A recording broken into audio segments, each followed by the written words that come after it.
suñu beneen gan muy professeur Malick Ndiaye yaa ngi koy wax sànq ci sommaire bi borom xam-xam sociologue bindkat bu Sénégal dootul présenté.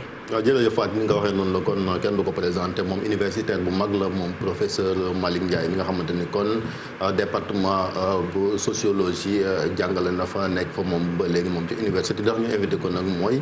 moom ku ne xam ne ni nekkoon na ci société civile nekk ci figure bu emblématique. mais également ci ñi nga xamante ni bokk nañ ci ñi fal président Macky Sall ndax ñoo bokkoon coalition bi koy njëkk a créé muy Macky 2012. laataa ñu ko yaatal def ko benn bokk yaakaar moom professeur nag. daal di bind téere bi dañu bëgg tey càmbar li naan la république. waaw république nag ñi nga xamante ni ñoom ñoo ko incarné di ay kilifa ak institution yi nga xamante ni ñoom ñoo ci nekk fan yi nag mooy li ñu fi tàmbale sànq ak Abdoulaye. wax ju ñagas ji ak tamit fan lañ jëm moom sax question boobu la posé ci livre bi. mi ngi ko publié woon ci édition Harmattan en 2014. tuddee ko Sénégal où va la république approche critique autocritique et prospective de la seconde alternance kon téere baa ngi noonu. ñaari at rek la ko publier ginnaaw kon moom professeur Malick Ndiaye bi président Macky Sall daal di faloo moom nekkoon conseiller am fële ca palais ba tel nañoo tàqali ko ay bagages nag professeur yow lii genre dëpp la boo xamante ni defoon nga ko ci régime bi ñaari at rek bi président Macky Sall faloo lu ko waraloon. bisimilah rahmaani rahim kon nag man maa ngi nuyu ñëpp ak mbokk yi te fàttewuma aussi sama maire bu baax bi mu tuddee ko maire Diaw léegi. man Macky Sall man camarade président laa koy wooyee toujours ba léegi te kenn mënu ko dindi. camarade président mooy ba ñu dajee Mbodiène Thérèse Faye Diouf j'espère que mi ngi may dégg moom Mimi Touré Mahmoud Saleh Mor Ngom Mbodiène. université républicaine Mbodiène fa lan daa amale li naan université républicaine. septembre 2011 la. boobu pouvoir amul de te sore na man maag Abdou Aziz Diop qui était le porte-parole du comité des intellectuels ñun ñoo fa dem ñu génnee leen tegal leen ci taabal ji Thierno Souleymane Baal Thierno Souleymane Baal tuutiwul de français yi waroon nañ ñëw ñu jàngal leen lan mooy révolution républicaine parce que Thierno Souleymane Baal moom moo def la première révolution républicaine en 1776 mook Saïd Atoumane Tall kon ñun bi ñu waxee loolu Macky dafa doon tàccu kontaan man foofu laa xamee camarade président bi léegi nag bi ñu demee ba yëf yi kii rek. ñu dem ca pouvoir ba. kon Malick Ndiaye man dew ma fa comme homme politique de man du ma homme politique man taalibe laa taalibe mooy koo xam ne da ngay wut xam-xam attention de. Sénégal dafa bari ay ñoo xam ne ay fumiste rek la ñuy def naan taalibe mooy ku yalwaan déedéet taalibe mooy ku dem di wuti xam-xam man taalibe laa démb taalibe laa tey te dama koy continuer. kon léegi bi ñu demee ba affaire yi def ñu daal di wax fu ne dugg nañ fa ak ñoom Arona Dia parce que Arona Dia nañ koy fàttaliku Arona Dia combattant dëgg la. kenn ëppale wu ko ci deuxième alternance bi te du Arona Dia rek de ñi nga xam ne ñoom Cissé Lo ñoom Moustapha Diakhaté ñooñu kenn ëppale wu leen ci deuxième alternance bi léegi bi ñu demee ba affaire yi xaw a jaxasoo ñu gis ay Farba Ngom un jour dama ñëw rek ci couloiru palais bi rek ma fekk benn waay muy engueulé benn collègue boo xam ne xam naa ko man ko mayee waa ji la doon engueulé kan la mu ne ma Farba Ngom ma ne ko quoi mu ne ma Farba Ngom ma ne ko mais de quel droit quelqu'un extérieur va venir dans les couloirs de la présidence di engueuler un agent de l'administration ndekete yoo am na ay yeneen affaire après ma gis benn waay boo xam ne mais daf doon ñëw sama bureau université di saaga Macky. mais professeur il est bien quand même. wax Farba Ngom aussi il n'est pas arrivé après. man waxuma loolu man loolu man loolu du sama problème. ni nga waxee. man loolu du sama problème bokkul ci séquence bi nga xam ne nii. man loolu du sa ça c'est pas mon problème. waaw mais d'accord man sama problème mu livre bi ma waaj posé moom laay wax. kon léegi waaj bi mu ñëwee ci loolu. ci livre bi. ci livre bi man ci livre bi laa nekk. non dinañ wax ci livre mais rappel aussi baax. kon Farba rek ma ne mais qu'est-ce que c'est que cette histoire là de quel droit kan moo jox statut nit mu ñëw ci biir couloir bi di yuuxu ay agent kon ay gars yi ñëwoon sama bureau di saaga Macky foofu saaga yu gën a garaaw saaga kii ne baaxul lii la jaam la lii la léegi bi ñu demee ba gagné rek ñu ne rek neddo ko bandum léegi professeur. donc neddo ko bandum boobu li mu yàq loolu moo tax professeur ne duggati nañu. léegi professeur léegi li ma la bëgg a laaj mooy bu fekkente ni ñëw nañ ci li nga xamante ne moom mooy république yow nga ne da nga def benn approche boo xamante ni wàllu critique la. ban taxawaay fi mu toll ngir république boobu bu Sénégal bañ a naax saay ñi nga xamante ni ñoo koy incarné yor institution yi aussi taxawaay bi war ci ñoom ñu def ko. loolu muy yow muy man muy keneen mënuñu ko c'est pas possible xam nga lu tax. lan moo tax. parce que bu fekkee ne xam nga lan moo yàq Sénégal virus bi yàq ko de Sénégal accaparement moo ko yàq livre baa ngi nii de 2000. lan lan accaparé. am na 25 ans. lan lan accaparé 26 ans mi ngi nii. lan lan accaparé lan. mais yow sa simis bi boo génnoon fii rek ñoom ñu accaparé ko suuf si littoral bi Curzon pétrole gaz mais loolu commencé wu léegi de ca parti socialiste la commencé. ca parti socialiste la commencé pétrole beeg ñu ñoo gis ay bojo yi ñu nekk fii rek di daw bu régime bu changé rek ñu ñëw dugg accaparement boobu mais Agnam ñun dañuy def ay tournée de sociologie Agnam boo fa demee wala Casamance lan moo indi guerre bi accaparement suufu Casamance moo indi guerre bi kon accaparement boobu du virus sax moom la ñuy wax virion xaw ma virion ak virus du benn de. mais lan moo tax léegi nguur yi di changer te loolu ngay wax noonu jëlee parce que nee nga accaparement boobu depuis régime socialiste la ba léegi. mais parce que jikko gars yi defaruñ ko Modou baa ngi nii. kon y a 30 ans universitaires yi nga xam ne liggéey moo leen tax a jóg tey ak démb ñoom ñoo liggéey société d'accaparement ba dem ba jàpp gars yi kërëj ni leen vous êtes des voleurs ay sàcc doomu ngeen mais professeur foofu ñooñu ñoo dem seeti fan la ñuy defaree jikko foofu la daara yi génne. mais universitaires yooyu il faut ñu taxaw ci professeur yaa ngi wax politiciens yi mais universitaires yi ñoom it gis na ni ñu ci bëri dañuy lëngoo politiciens yi di gouverner kon est-ce que gën na leen jikko ba mën leen a waar wala di leen yedd. nee ma lu tax loolu. lan moo tax. mais kooku Faidherbe la moom la professeur Malick Ndiaye. am na kii yoo xam ne mi ngi génn di tuddee Faidherbe albida Faidherbe albida xam nga mooy lan. garab la léegi. boo demee Sunna Karantaba suñu dëkk la de boo paasee Sédhiou 7 kilomètres boo ko defee da nga egg Sunna Karantaba mooy lan ci Mandeng Sunna Karantaba mooy école boo xam ne ci garab la nekk Sunna Karantaba boobu boo déggee ñuy wax oui l'académie du Platon l'académie jardin la kese la garab la woon bu ñu doon jàngalee. kon léegi nanu def ndànk def attention jëlaat affaire yi. intellectuel yoo xam ne dañu naan oui je suis agrégé de ña et cetera ñooñu du ñu intellectuel ñooñu ay diplômé lañu. mais moo tax ma ne la ndëpp loolu aussi université war nga ko fa tàmbalee. non université. lu tax ñun dañ dem jàngi ko ki ñu ko jàngal ba mu leer bu baax mi ngi nii. Serigne Touba. Matul Khadim. du Serigne Touba en général de c'est-à-dire que Serigne Touba boo gisee. biñ ko wooyee le 5 septembre 1895 à Saint-Louis mooy bés bi gars yi di wax ñaari rakk yi ñu ne ko signeel luñ ko doon signéloo ne yàlla amul ne laïcité dafa dàq religion dafa dàq diine mu ne leen waa indi leen ma benn këyit benn stylo bu bees tàq ñu indil ko rek lu mu leen dóor dafa ixlaas gars yi qul huwa allahu ahadun bind ko ba mu mat gouverneur bi dafa tiit ne yóbbu leen ko ci biir gaynde yi ñu lekk ko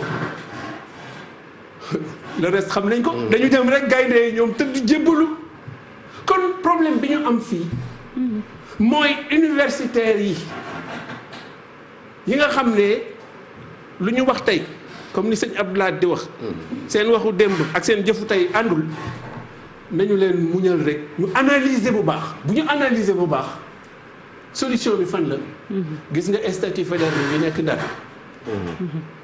dañ ko daal di dindi bu gën a gaaw. ndaxte moom moo ji lu fi gën a bon muy franc-maçonnerie. moom Faidherbe boobu. mooy yàlla amul Faidherbe moo doon chef de la franc-maçonnerie jikkoom loolu moo tax mu dem rey El Hadj Omar Tall tey jii ruslu naa fii ñu dem lycée bi ñu tuddee woon ko Faidherbe gars yi wax ñu dem dindi lycée bi tuddee ko El Hadj Omar ba pare nag def statut Faidherbe ci place bi. kon problème bi nga xam ne am nañ ko mooy ki nga xam ne moom moo ñëw ji loge franc-maçonnerie te je mets en garde franc-maçon yi nëbbutu muy ci presse bi.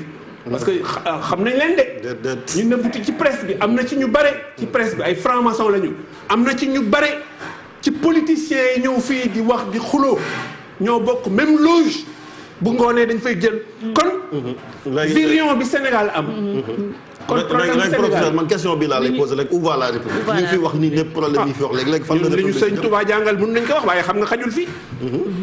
bu fekkee ne dañoo bëgg a defaraat li nga xam ne moom moo fi yàqu il faut que ñu delluwaat ci lu nu moom.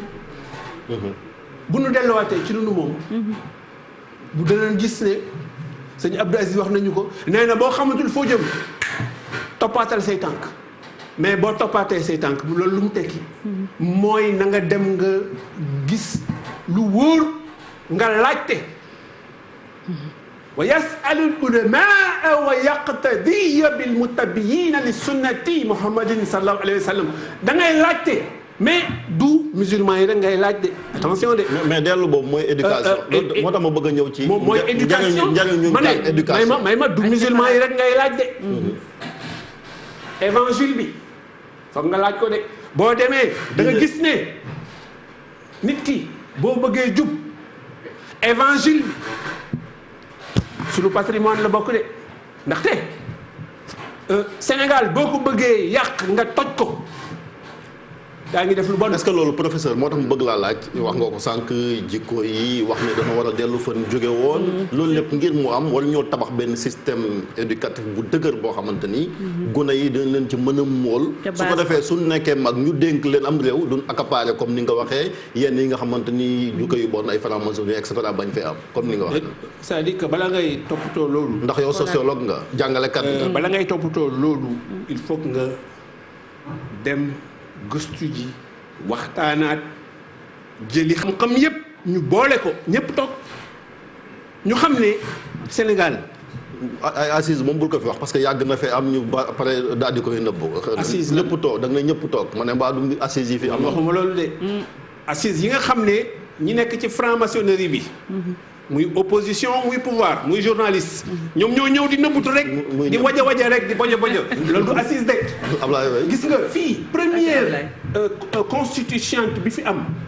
25 novembre la 1958 man sama thèse de 3e cycle doctorat de 3e cycle ci loolu la publié gu ma ko ba léegi depuis 83 laa ko publié gu ma ko lu tax. mais parce que boo demee nga laaj gars yi nga ñëw nga ni ko mais grand doo ñu leeralal affaire ni ñu daaneelee Mamadou Dia mais xam nañu ne franc-maçon yi loge maçonnique yi ñoom ñoo daaneel Mamadou Dia léegi dañ la naan booy bul ma dugal kon études yi nga xam ne moom moo ñu war a jox ñu xam suñu histoire ba léegi dafa manqué kon nañu ànd ak tey ànd ak dal waaye bu fekkee da nga am feebar nga bëgg ko faj. waaw mais professeur loge maçonnique yi nga wax moo ñu jël en otage. du loge maçonnique rek. waaw mais. loge maçonnique rek. mais defaraat jikko yi li ñuy wax noonu. point defaraat jikko yi moom foog ñu dellusiwaat ci lu nu moom.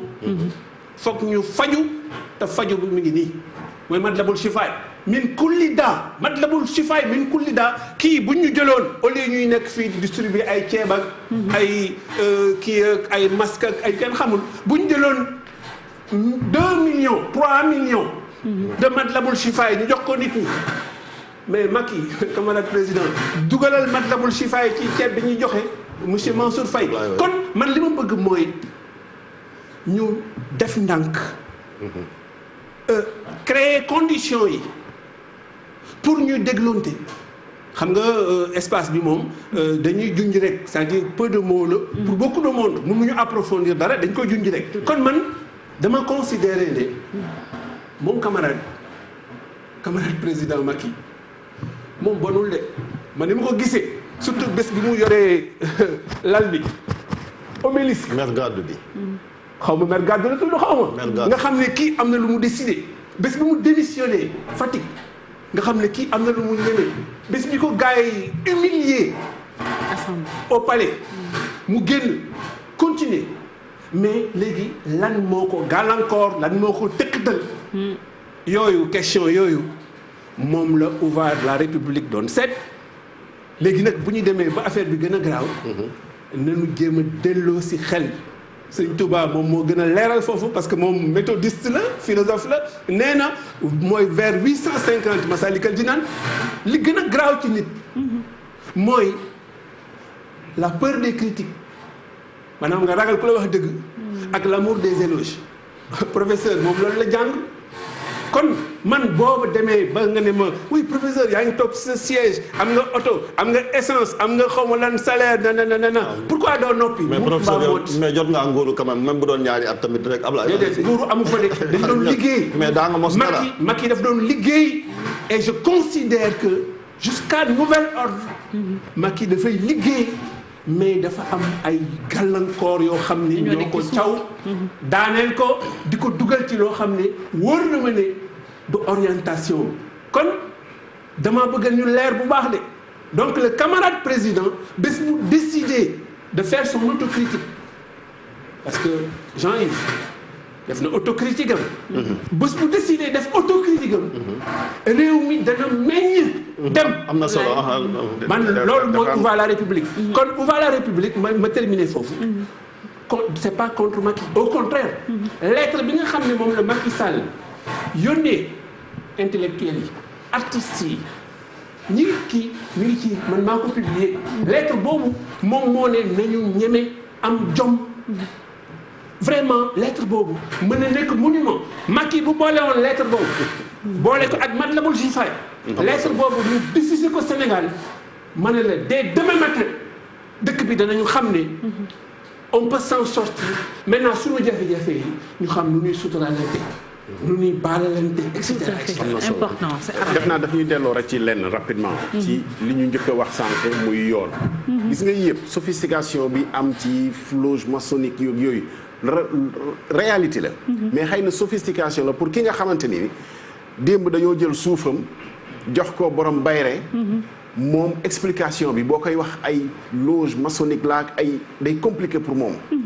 li mu gëm mooy bu ñu ko néewaloo doole yoon moo koy joxaat dignitéem réew mi loolu la tumuranke yoon bi nga xam ne mooy yemale ñëpp muy borom barke bi muy baadoola bi gis nga réew mi yoon nërmeelu mooy indi lii yëpp mooy indi jafe-jafe yi en tout cas am na solo professeur Malick jërëjëf professeur en tout cas ñu ngi lay sant di la pour man fii problème bi du yoon mukk problème bi mooy Faidherbe bi li mu fi ji ba rey El Hadj Omar ba ñi nga xam ne ñoo ko wuutu muy gouverneur Mouté ñooñu ñoo jël Sëñ Touba yóbbu ko Gabon bëgg ko rey ñooñu ñoo rey Samori Touré bu leen fàtte Samori de ñooñu ñoo rey Béhanzin ñu ko doon wax roi di Dahomey mais kon dëkk bi problème bi ñu toll nii mooy nañu gaawantu ñu distribuer des milliers d'exemplaires de Matlabul Chifaay ñu boole ci nag aussi la lettre de mon camarade président adresse aux intellectuels ñaari documents yi bu ñu ko amoon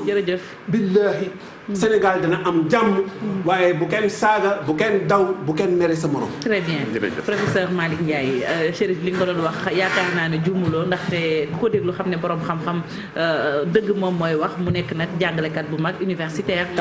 nekk taalibe nee na ni mu koy waxee itam mu ngi noonu moom professeur Malick Ndiaye moo nekkoon sunu gan.